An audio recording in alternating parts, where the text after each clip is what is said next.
Assalamualaikum warahmatullahi wabarakatuh. Alhamdulillahi rabbil alamin. Wassalatu wassalamu ala asyrafil anbiya wal mursalin wa ala alihi wa sahbihi ajma'in. Rabbi israh lana sudurana wa yassir umurana wahlul 'uqdatam min lisanina yafqahul qawlana, amma ba'd. Allahumma lakal hamdu wa ilaikal mustaka wa antal musta'an wa la hawla wa la quwwata illa billahil aliyyil azim. Wa qala Allah subhanahu wa ta'ala, bismillahirrahmanirrahim.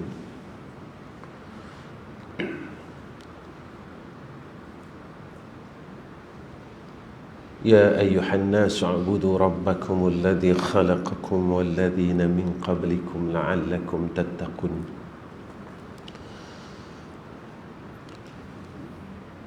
Yang saya kasihi sekalian, barisan pegawai takbir Masjid Darul Husni wal Rahmah dan sekalian ahli qaryah, pertama sekali kita panjatkan puja dan syukur ke hadrah Allah Subhanahu wa ta'ala dengan ketentuan yang baik daripada Allah Subhanahu wa ta'ala.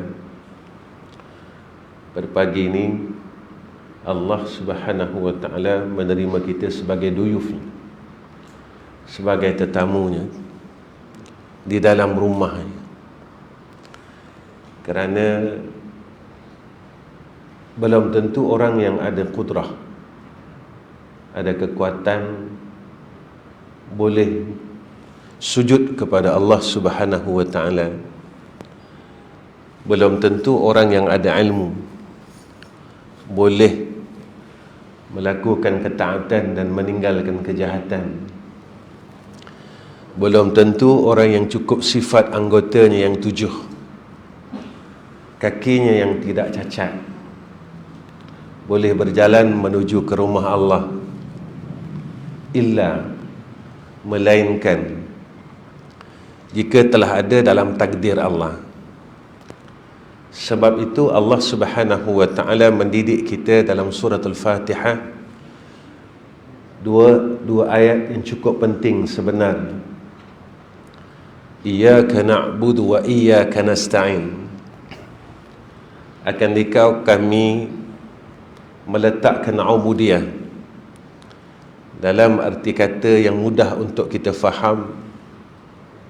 Manusia ini mempunyai satu azam yang kuat untuk melakukan pengabdian kepada Allah, ketaatan, nak buat baik.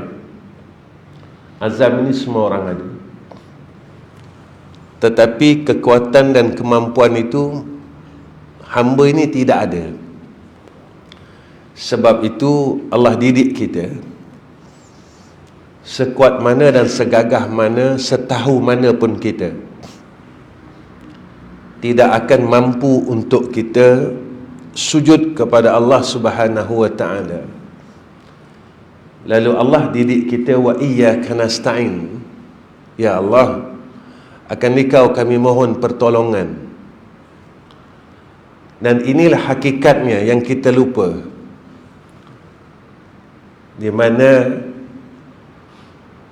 perkataan zikir hauqalah, la haula wala quwwata illa billahil aliyil azim. Kita membaca hauqalah tetapi tidak menjadi satu aqidah.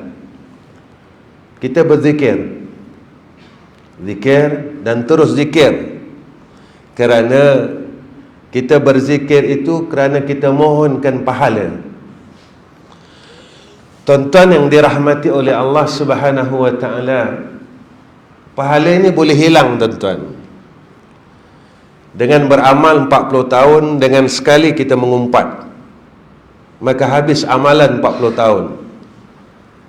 Ini seperti mana yang dijanjikan oleh Sayyidina Rasulina Muhammad sallallahu alaihi wasallam. Tetapi apabila zikir itu menjadi akidah, lalu kita akan mendapat i'anah, pertolongan daripada Allah Subhanahu wa taala. Lalu kita ini mudah-mudahan ditempatkan oleh Allah di dalam golongan al-mahfuz, iaitu orang yang dipelihara oleh Allah Subhanahu wa taala. Pelihara ini iaitu dipelihara daripada meninggalkan kebaikan dan dipelihara daripada melakukan kejahatan, sebab kita tidak ada daya dan upaya. La haula wala quwwata illa billahil aliyil azim. Tak ada daya dan upaya untuk buat baik dan meninggalkan jahat. Kalau kita kata yang kita ada ilmu boleh buat jahat, kenapa sampai sekarang kita tak mampu meninggalkan menceritakan aib orang lain dan mendengar aib orang lain? Kalau kita kata kita tahu, dan tahu itu memberi bekas yang besar. Semua orang tahu, tuan-tuan, bahawa mendengar dan mencerita aib orang lain dosa besar yang Allah nyatakan dalam Al-Quran. Dan Nabi larang. Nabi larang perkara ini. Dan Nabi nyatakan sekian akibahnya. Orang yang membuka aib orang lain dan mendengar aib orang lain, lalu seluruh amal salehnya diberikan kepada orang yang kita buka aib itu. Dan semua orang tahu kenapa kita tak boleh meninggalkan sehingga umur kita hampir 70 tahun. Umur kita hampir 80 tahun. Tuan-tuan, cuba kita bayangkan jika kita tahu sekarang saat umur kita 70 tahun, dan jika kita tahu Allah akan matikan kita pada saat umur kita 73 tahun, mau atau tidak kita ingin melakukan kesilapan tersebut. Setelah umur kita 70 tahun beramal soleh tanpa buat silap, dan kita tahu yang Allah akan matikan kita pada umur 73 tahun, langsung kita membuka aib orang lain dan menceritakan aib orang lain. Saat itu seluruh amalan 70 tahun kita ini diberikan kepada orang yang kita aniaya dan kita zalim. Lalu kita cuma ada baki 3 tahun untuk berbuat baik. Maka dengan 3 tahun itu, mampukah untuk kita masuk syurga Allah, dan mampukah untuk kita keluar daripada neraka Allah? Inilah tuan-tuan yang harus kita fikirkan. Kita tidak mahu ilmu yang ada pada kita tetapi diiktiraf oleh Allah seperti himar. Mathalul ladzina hummilut tawrata thumma lam yahmiluha kamathalil himar yahmilu asfara. Seekor himar ini seekor kaldai, dia bawa kitab yang banyak di atasnya, tetapi dia sendiri tidak tahu apakah itu isi kitab. Sebab itu apabila kita lihat, dan kita lihat pada ayat Isra' dan Ma'raj, dimulakan dengan kalimat at-tasbih subhana. Subhana, sebenarnya Allah Subhanahu wa ta'ala mendidik kita dalam kalimah subhana pada awal Isra', sehingga kalimah subhanallah ini menjadi aurat madani pada tiap-tiap lepas salat. Selepas salat kita akan baca subhanallah, subhanallah, subhanallah, subhanallah 33 kali. Bila kita lihat tuan-tuan, perkara aurat madani yang kita buat setiap waktu ini, subhanallah walhamdulillah, Allahu akbar, subhanallah, alhamdulillah, Allahu akbar. Tuan-tuan, pagi ni mungkin tak cukup untuk saya menceritakan berkenaan subhanallah ini. Kalau kita lihat subhanallah, satu kalimat yang biasa kita dengar. Lalu bermacam-macam fadail ataupun kelebihan-kelebihan membaca tasbih yang disebutkan dan dijanjikan kepada kita, yang dijanjikan oleh Sayyidina Rasulina Muhammad sallallahu alaihi wasallam kepada kita. Tetapi apakah tasbih itu menjadi tasbih dan menjadi akidah seperti mana yang dikehendaki oleh Allah? Kalau kita lihat makna subhana, maha suci Allah. Lalu subhanallah itu bukan sekadar subhanallah yang menjadi akidah. Maha suci Allah daripada segala sifat yang tidak layak pada Allah. Maha suci Allah daripada segala sifat kekurangan. Jika mana kita boleh menjadi akidah yang Allah Subhanahu wa ta'ala tidak layak memiliki, mempunyai sifat kekurangan, ketika itu kita akan menemui titik akidah, iaitu Allah Subhanahu wa ta'ala memiliki sifat, segala sifat kamalat. Tatkala kita telah menemuinya, beramal bukan sekadar membaca subhana, bukan sekadar mengetahui subhanallah. Selama ini tuan-tuan, dalam puluhan tahun kita berzikir, setiap lepas salah subhanallah, subhanallah, subhanallah, subhanallah, subhanallah.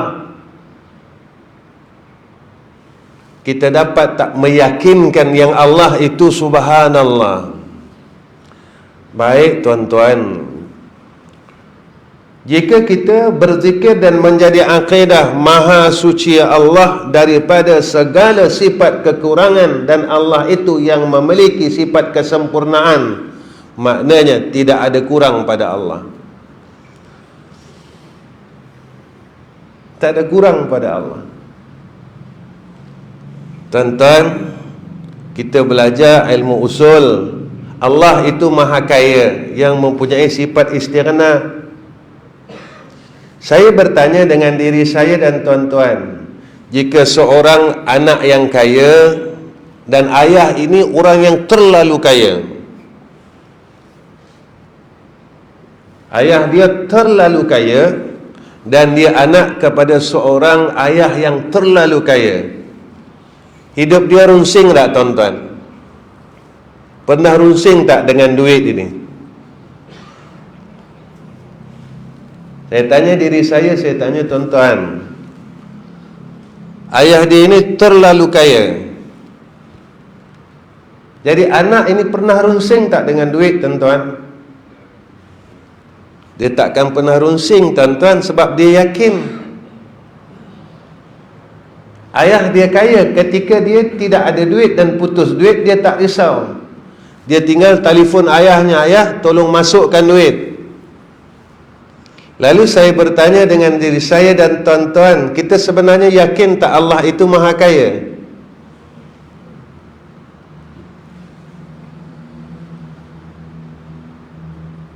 Jadi sebenarnya kita tahu apapun kita yakin.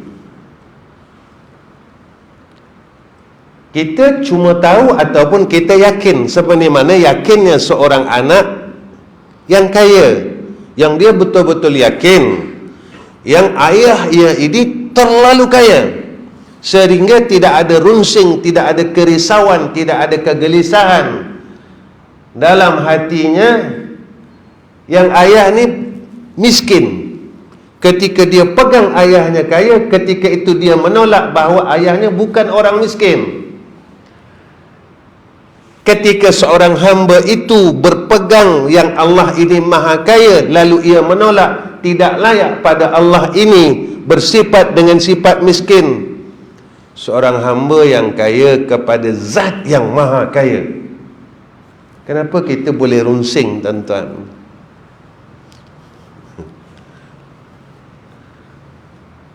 Berapa ratus kali, ribu kali kita runsing dengan perkara yang tak perlu runsing.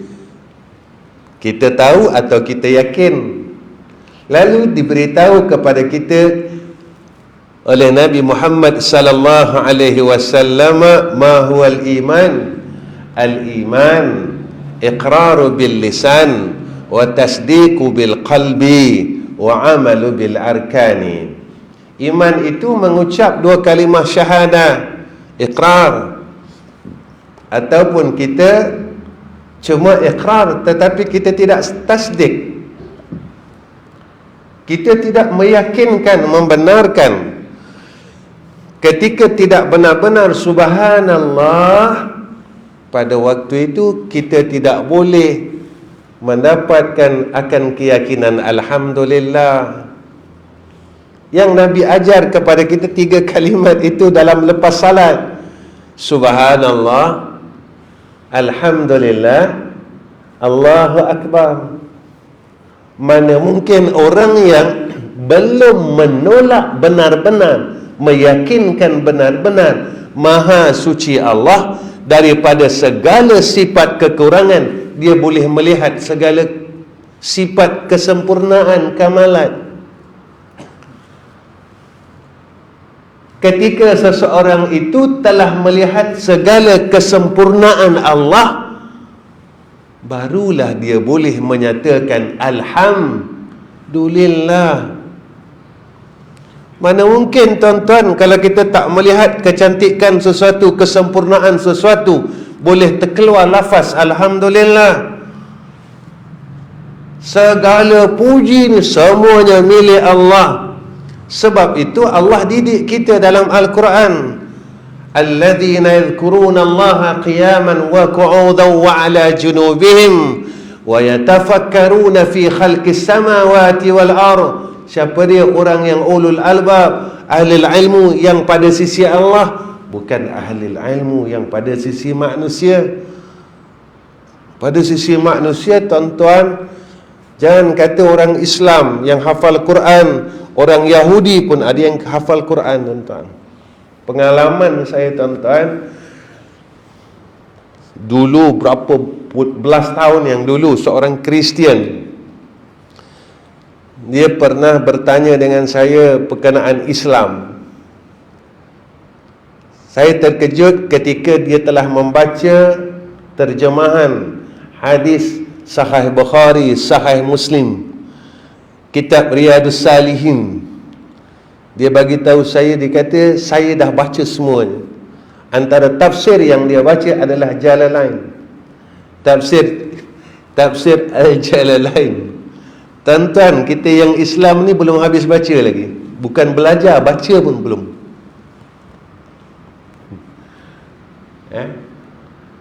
Bertanya dengan saya 2 tahun, tuan-tuan, bersembang. Tapi bukan secara nyata macam ni, macam saya dengan tuan-tuan, tapi secara maya. 2 tahun, dan akhirnya dia bagi tahu saya, dia kata, Ustaz, alhamdulillah, saya telah masuk kepada Islam dan suami saya seorang Muslim. Dia dapat seorang pensyarah. Suami dia seorang Islam dan seorang pensyarah universiti. Alhamdulillah. Kita tak tahu apa yang terjadi. Dan kita yang Islam ni, kita tidak tahu akhir kita. Ketika kita benar-benar yakin dengan Allah, ada awsafnya, sifat-sifatnya seseorang yang sidik ini, orang yang benar dengan Allah Subhanahu wa ta'ala. Tuan-tuan, jangan kita berpegang, aku sekarang Islam dan sampai mati aku Islam. Dan orang kafir sampai mati dia kafir. Ada orang Islam yang matinya kafir. Jika tidak ada doa dalam Al-Quran, Rabbana la tuzigh qulubana ba'da idh hadaitana wa hab lana min ladunka rahmah innaka antal wahhab. Kita mau, tetapi Allah tidak mau. Siapa yang tahu kehidupannya masa yang akan datang? Tak ada siapa tahu, tuan-tuan. Sebab itu rukun iman yang ke-6, wajib beriman dengan qada dan qadar Allah. Siapa yang tahu takdir Allah?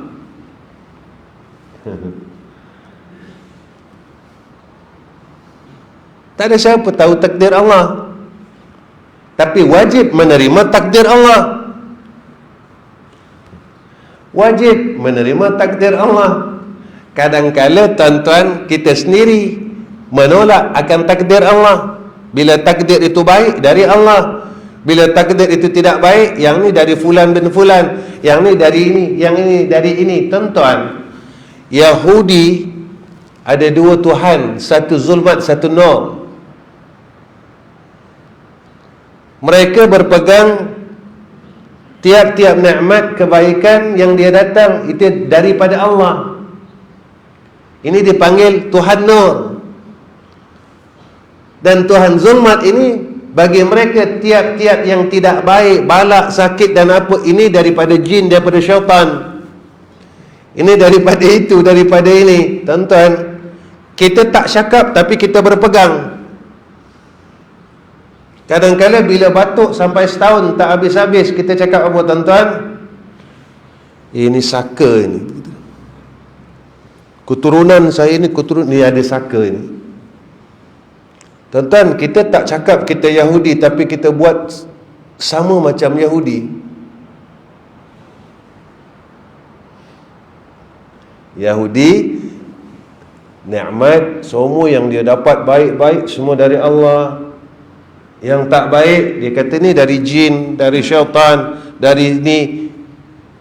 Mereka memegang yang ni daripada Tuhan Zulmat. Berbeza dengan orang mukmin, kebaikan, sakit, sehat, takdir daripada Allah. Kerana apa? Mereka telah nampak subhana, mereka telah nampak akan rahsianya. Alhamdulillah. Allah nyatakan dalam Al-Quran, Rabbana ma khalaqta hadza batila. Tuhan kami, apa yang telah Engkau takdirkan tidak ada satu pun yang batil.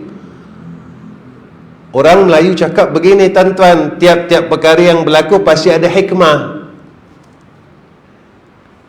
Orang Melayu, tiap-tiap perkara yang berlaku pasti ada hikmah.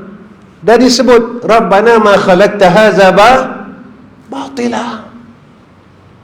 Ketika dia melihat Rabbana ma khalaqta hadza batila, barulah ia boleh menyatakan subhanaka fakina azabannar. Ya Allah, jangan sampai aku meragu akan segala takdir Engkau. Sebab tidak ada yang tidak baik daripada Allah. Diberi sihat baik, diberi sakit baik. Sehingga Nabi menjanjikan kepada kita, orang yang sakit itu setiap hari diampunkan dosanya 100 dan diberikan rahmat ke atasnya 100 kali. Alhamdulillah tuan-tuan. Ini hebatnya Allah. Inilah hebatnya Allah, sehingga tidak ada sifat kurang langsung pada Allah Subhanahu wa ta'ala. Kita tahu tetapi kita tidak meyakinkan. Kita menyebut-nyebutnya tetapi kita sendiri tidak mempercayainya. Inilah yang kita takuti jika ia berlaku ke atas kita tuan-tuan.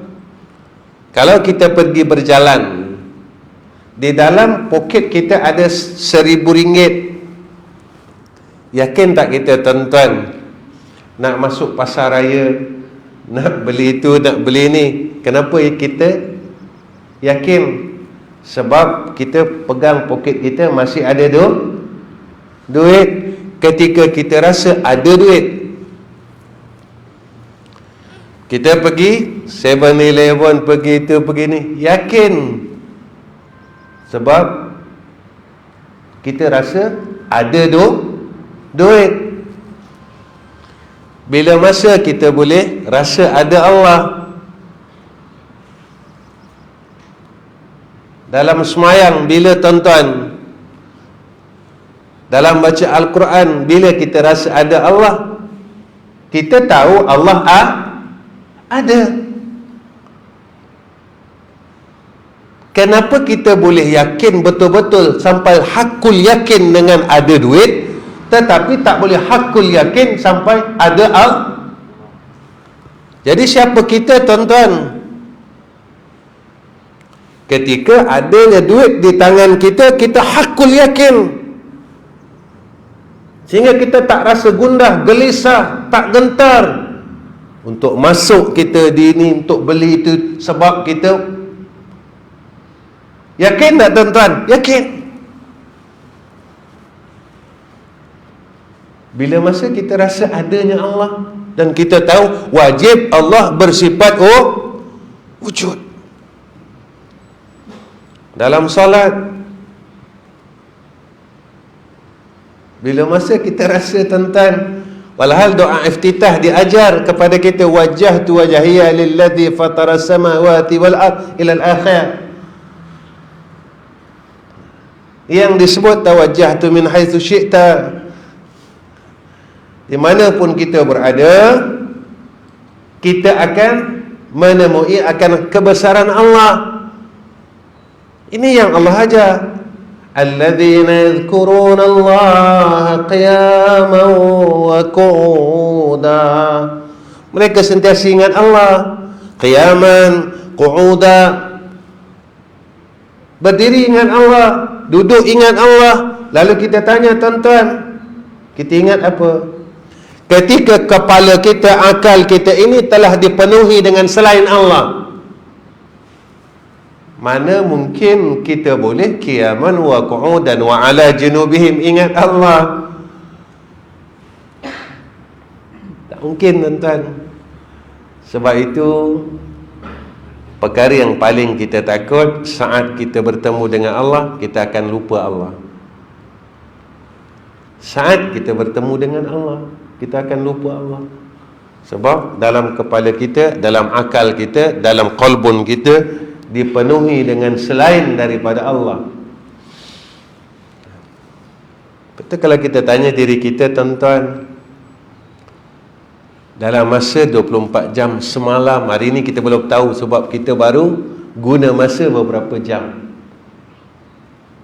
Semalam berapa banyak asma Allah yang kita sebut dan berapa banyak perkataan manusia yang kita sebut.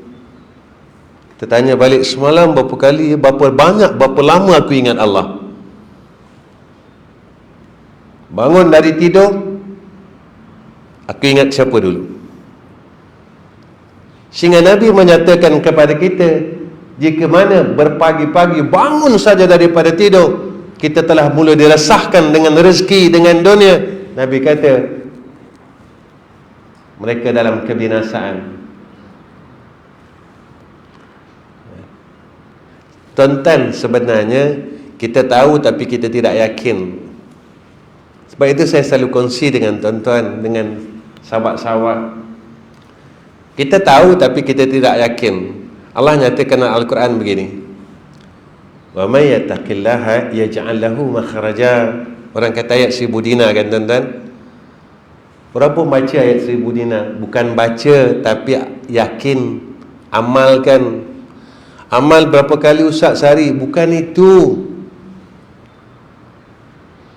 Wa may yattaqillaha yaj'al lahu makhraja. Nak dapat segala makhraja, kena yattaqillah, jadi takut dengan Allah. Wa yarzuqhu min haitsu la yahtasib. Maka rezeki itu Allah hantar, Allah kurniakan daripada keadaan hal yang dia sendiri pun tidak boleh fikir. Kita cakap yang tak disangka-sangka, makna yang tak boleh, tak sampai pada akal. Ini dia tuan-tuan.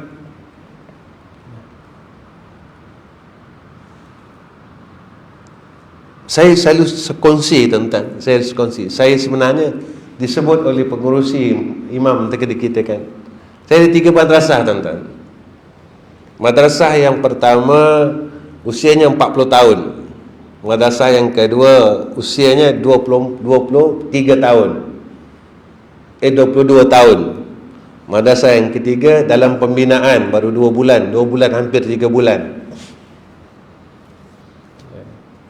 Orang tanya saya macam mana madrasah ustaz, sampai sekarang tuan-tuan saya tak minta apa-apa yuran. Makan, minum, apa-apa 1 sen saya tak minta tuan-tuan.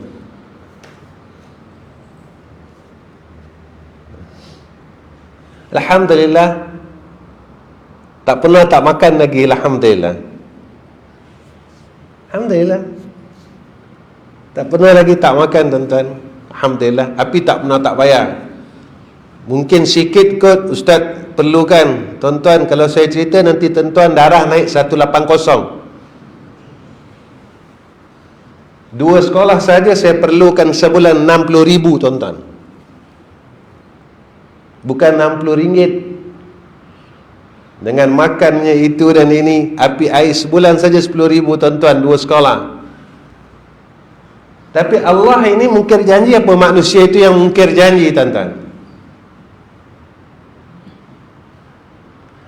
Manusia yang selalu mungkir janji, Allah tidak akan mungkir janji. Bila Allah nyatakan dan janjikan kepada kita, in tansurullaha yansurkum, jika engkau bantu agama Allah, Allah akan bantu kamu. Kita tahu tapi yakin atau tidak? Tuan-tuan, kalau dengan Quran satu huruf tak percaya, agak-agak batal iman atau masih beriman? Satu huruf, jangan satu ayat. Jika Allah bukan jika, Allah sebut dalam Quran, wa may yattaqillaha yaj'al lahu makhraja wa yarzuqhu min haitsu la yahtasib wa may yatawakkal 'ala Allah fahuwa hasbuhu. Siapa yang bertawakal kepada Allah, nescaya Allah cukupkan. Ustaz, di mana letaknya maqam usaha? Ada orang yang berada pada maqam ikhtiar, ada orang yang berada di dalam maqam tajrid. Diangkat usaha dan ikhtiar. Ini ada cerita, tuan-tuan, Imam Malik dan Imam Asy-Syafi'i. Imam Malik beritahu kepada Imam Asy-Syafi'i, wahai Imam Asy-Syafi'i, rezeki itu telah dijanjikan oleh Allah dan pasti ia datang. Imam Syafi'i kata, tuan, rezeki ni mesti kena usaha baru dapat.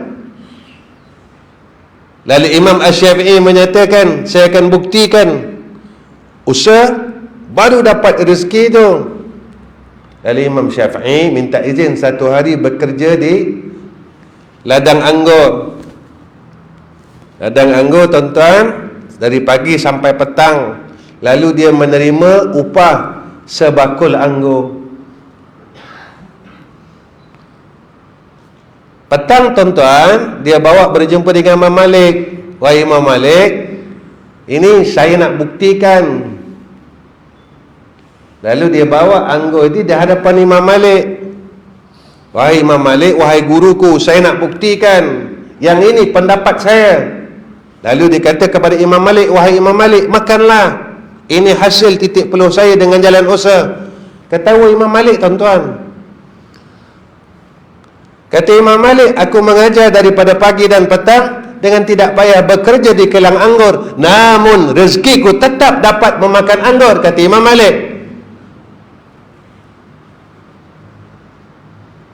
Jadi aku tak payah pergi jadi pekerja ladang anggur.